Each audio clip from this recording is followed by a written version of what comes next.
নমস্কার, আজ আবার একটা ভিডিও নিয়ে হাজির আপনাদের সঙ্গে আমি ঋষিকেশ। ইস্ট বেঙ্গলের এএফসি চ্যাম্পিয়ন্স লিগ 2 এর প্রিলিমিনারি রাউন্ডের ম্যাচের জয় 4-1 গোলে আল আরবিকে হারানোর রেশ যেন কাটতে চাইছে না।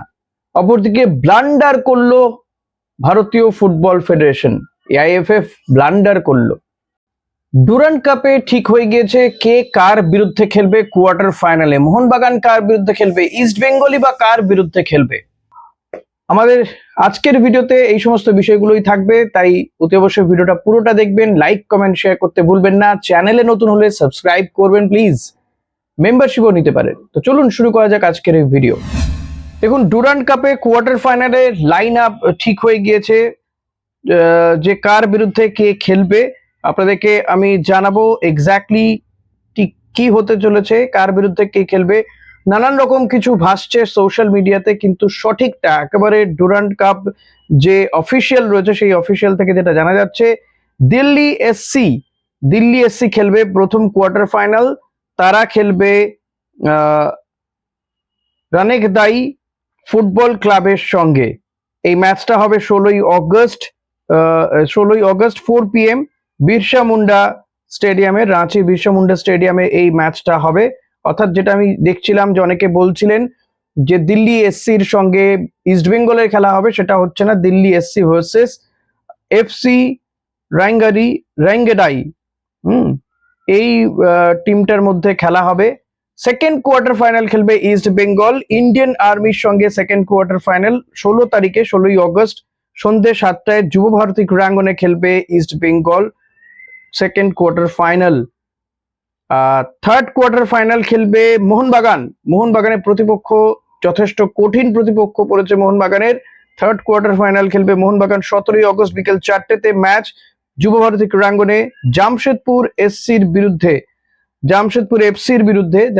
এফসির বিরুদ্ধে মোহনবাগান খেলবে থার্ড কোয়ার্টার ফাইনাল। খেলাটা হবে 17ই অগস্ট 4 PM।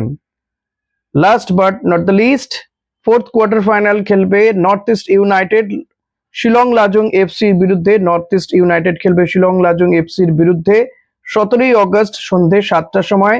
এটা হবে শিলংয়েরই জওহরলাল নেহেরু স্টেডিয়ামে।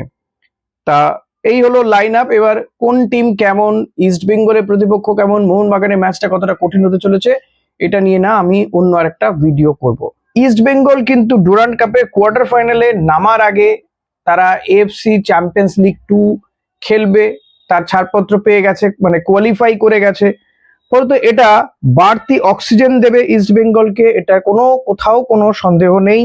এবং একটা বিদেশি টিমের বিরুদ্ধে এভাবে ডমিনেট করে জয়ের রেশ এখনো পর্যন্ত কাটতেই চাইছে না, তো নো ডাউট সেইটা কিন্তু ইস্ট বেঙ্গলকে বিরাট মানের একটা অক্সিজেন যোগাচ্ছে। এটা আর কোথাও বলার অপেক্ষা রাখে না। ইস্ট বেঙ্গল টিম কার্যত ফুটছে, টকবক করে ফুটছে ইস্ট বেঙ্গল টিমের কর্মকর্তারা পর্যন্ত। এবং চ্যাম্পিয়ন্স লিগ যখন ইস্ট বেঙ্গল খেলবে, সেটাও ধরুন September, end of September, October, November জুড়ে ম্যাচগুলো হবে। হোম অ্যাওয়ে ভিত্তিতে মূলত এই চ্যাম্পিয়ন্স লিগ 2 এর ম্যাচগুলো হবে। তো তখন কিন্তু ইস্ট বেঙ্গল তারা বিদেশিদের হাতে পাবে। হ্যাঁ, এটা ঠিক, তখন অনেকগুলো ম্যাচও খেলতে হবে, ইন বিটুইন আইএসএলও শুরু হয়ে যাবে। ফলত সেটা একটা সমস্যা হতে পারে ইস্ট বেঙ্গলের জন্য, যে এই দুটো দিকে খেলা, এটা একটা ইস্ট বেঙ্গলের জন্য কিন্তু সমস্যা তৈরি করতে পারে। কারণ আইএসএল এ টিম নামানো, ভারসাম্য রেখে আবার সেখানে বিদেশে গিয়ে খেলতে যাওয়া, বা যদি হোম ম্যাচ হয় সেটা খেলা, এগুলো একটা যথেষ্ট ভারসাম্য রেখে খেলতে হবে। কিন্তু যাই হোক, তো সেটা দেখা যাবে। এগুলো প্লেয়াররা, টিমমেট, এই কারণেই না এতগুলো প্লেয়ারকে নেওয়া হচ্ছে, যাতে এই ভারসাম্যটা বজায় রাখতে পারে ইস্ট বেঙ্গল। এখন এই টিমটার সঙ্গে আরো কয়েকজন ফরেনার যুক্ত হবে, এটা ভেবে রাখুন। কারা কারা যুক্ত হতে হবে? ইফিয়ং যুক্ত হবে, ফরেন স্ট্রাইকার। একজন ফরেন ডিফেন্স প্লেয়ার যুক্ত হবে। এবং এই যে ক্রিস ইকোনমিডিস, সে আস্তে আস্তে ফর্মে ফিরছে কিন্তু। তো এই প্লেয়ারটি আরো ভালো ফর্মে আসবে এবং সমস্ত প্লেয়ারই ভালো ফর্মে ফিরবে। তো যথেষ্ট ভালো টিম হিসেবেই কিন্তু ইস্ট বেঙ্গল খেলবে, এটা আশা করা যেতে পারে। অন্তত কালকের ম্যাচ সেই ইঙ্গিত দিয়েছে। এই জায়গা থেকে দেখতে গেলে যে প্রথম কোয়ার্টার ফাইনাল, দ্বিতীয় কোয়ার্টার ফাইনাল, সেখান থেকে যারা জিতবে সম্ভবত তাদের মধ্যে সেমিফাইনাল, আর থার্ড আর ফোর্থের মধ্যে যারা জিতবে তাদের মধ্যে থেকে হবে গিয়ে সেমিফাইনাল। ফলত এই জায়গাতে আর সেমিফাইনাল ফাইনালের আগে মোহনবাগানের সঙ্গে মুখোমুখি হওয়ার জায়গা নেই। এবার যদি বলতে হয় যে ভারতীয় দল বা এআইএফএফ কি ব্লান্ডার করলো, ব্লান্ডার করলো এটাই যে তারা জানিয়ে দিয়েছে যে আসিয়ান কাপ তারা খেলতে যাবে না। খুব ভালো কথা। কেন যাবে না? না, ব্রাজিল আসছে, ব্রাজিলের বিরুদ্ধে খেলতে হবে, তো সলিড একটা ভারতীয় টিম তৈরি করতে হবে, সে কারণে তারা খেলবে।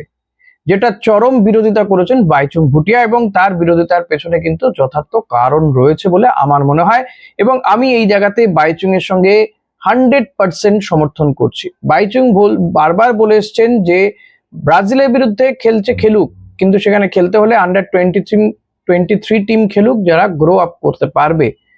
কিন্তু একটা সিনিয়র টিমকে ব্রাজিলের সঙ্গে খেলিয়ে দিয়ে কি লাভ হবে ভারতের? যে র্যাঙ্ক, ফিফা র্যাঙ্কিং এ মানে আকাশ পাতাল ফারাক। যদি র্যাঙ্ক বাড়াতে হয় তাহলে ভারতের উচিত সমমানের বা একটু ওপরে টিমের সাথে খেলা, আর আসিয়ান কাপ কিন্তু সেই সুযোগটা দিচ্ছিল।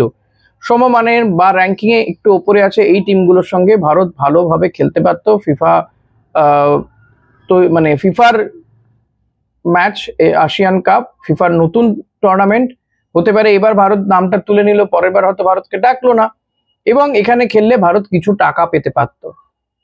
তো এটা ভারতের জন্য গেনিং একটা জায়গা ছিল সব দিক থেকে, এক্সপিরিয়েন্স বলুন, র্যাঙ্ক বাড়ার একটা জায়গা ছিল, প্লাস টাকা পেত। কিন্তু এই ফিফা ফ্রেন্ডলি ম্যাচটা খেলে, ব্রাজিলের বিরুদ্ধে খেলে টাকা যাবে জলের মতন, 50-60 কোটি টাকা যাবে। ভারতের মতন যে ফুটবল আবহতে এই ধরনের এটা একটা চরম বিলাসিতা হচ্ছে, যেখানে টাকার অভাবে একের পর এক ক্লাব বন্ধ হয়ে যাচ্ছে, ফুটবল তুলে নিতে বাধ্য হচ্ছে। জামশেদপুর দেখুন টাকা জমা দিল না বলে ক্লাবটা তুলে নিল, ইন্টার কাশি ঢুকছে। তো যদি টাকা থাকতো তাদেরকে কোথাও একটা সাপোর্ট করা যেতে পারতো, বা তাদেরকে কিছুটা রিল্যাক্সেশন দেওয়া যেতে পারতো। সেটা না করে এভাবে ভারতীয় টিমকে তুলে নেওয়া, অন্য জায়গায় ইনভেস্ট করা, এটা কিন্তু চরম ব্লান্ডার নয়, এটা দুর্নীতিও হয়ে যাবে। আগামী দিনে দেখা যাবে হয়তো খতিয়ে এর পেছনে অন্য কোনো পরিকল্পনা রয়েছে। ব্রাজিলের মতন টিমের সাথে আমাদের প্রতিযোগিতা করার কিছু নেই, সেখানে আমরা অবধারিত হারবই শুধু না, যদি ব্রাজিল মার্সি না করে আমরা 10-12টা গোল খাবো, ফারাকটা আরো বেশি, আমি এটা কম করে বললাম। তো সেই টিমের সাথে খেলে ভারতের কি লাভ আছে? তো এটা চরম চরম ব্লান্ডার ভারত করতে চলেছে, বা করলো আসিয়ান কাপ থেকে নামটা তুলে নিয়ে। বলছিল দুটো টিম খেলবে, প্রথমত তো দোনমনো করলো যে এই খেলবো ওই খেলবো, নাকি এটা খেলবো না ওটা খেলবো। বাইচুং বললো যে না, আসিয়ান কাপ খেলা দরকার, তাদের যে কার্যনির্বাহী কমিটির মিটিং ছিল সেখানে। তারপর সিদ্ধান্ত নিল যে না, খেলবো, দুটোতেই খেলবো, দুটো টিম পাঠাবো। তারপর সিদ্ধান্ত নিল যে না, খেলবো না, আসিয়ান কাপটা খেলবো না, বরং এখানে খেলবো। হোয়াট ইজ দিস ভাই? দুটো টিমই যদি পাঠাতো কি অসুবিধাটা হয়ে যেত? দুটো টিম পাঠালে কি অসুবিধা হয়ে যেত? আমি জানি না এটাতে কি ক্ষতি হতো ভারতীয় ফুটবলের। আর এই ব্রাজিলের বিরুদ্ধে খেলে ভারতীয় ফুটবল কত দূর এগিয়ে যাবে, জাম্প করবে বোধহয় র্যাঙ্কটা একেবারে। 138 থেকে হয়তো 100 ঢুকে যেতে পারে যদি ব্রাজিলকে হারিয়ে দিতে পারে ভারত। এরকম বোধহয় ফিফা কিছু বলেছে, আমি ঠিক জানি না। আপনাদের জানা থাকলে কারো অতি অবশ্যই জানাবেন আমাকে। ব্লান্ডার মানে চূড়ান্ত ব্লান্ডার। এদিকে মোহনবাগানের ছাংতে সে চলে এসছে, মোহনবাগানের শক্তি বাড়লো, নো ডাউট। মোহনবাগান আজকে কলকাতা লিগের ম্যাচেও কিন্তু বড়সড় জয় পেয়েছে, বিধাননগর মিউনিসিপ্যাল স্পোর্টসের সাথে তারা জয় পেয়েছে। কিয়ান নাসিরি সে হ্যাট্রিক করেছে, শুভেচ্ছা কিয়ান নাসিরিকে। নিঃসন্দেহে তারই দেওয়া গোলে 3-0 গোলে জিতেছে ক্যালকাটা ফুটবল লিগে মোহনবাগান।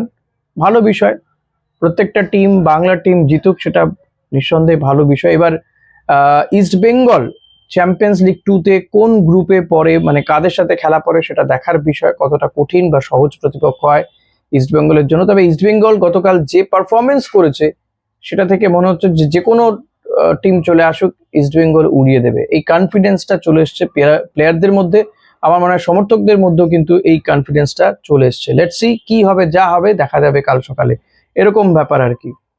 তো এবার বিদেশিরাও যদি আস্তে আস্তে সবাই চলে আসে, আর যদি এই নাচর পরিবর্তন চলে আসে, তবে একটা খারাপ খবর যে নাচর পরিবর্তন আমরা ভাবছিলাম স্টিফেন এজে, ইস্ট বেঙ্গলও মানে কর্মকর্তারা তার সাথে তাকে নজরে রাখছিল, কথাবার্তা হয়তো শুরুও হয়েছিল, বাট উড়িষ্যাতে চলে যাচ্ছে স্টিফেন এজে, 1 বছরের জন্য চুক্তিবদ্ধ হয়ে গেছে সে। এটা খারাপ খবর, আপনাদের জন্য খারাপ খবর, যারা যে সমস্ত সমর্থকরা চাইছিলেন যে স্টিফেন এজে আসুক ইস্ট বেঙ্গলে।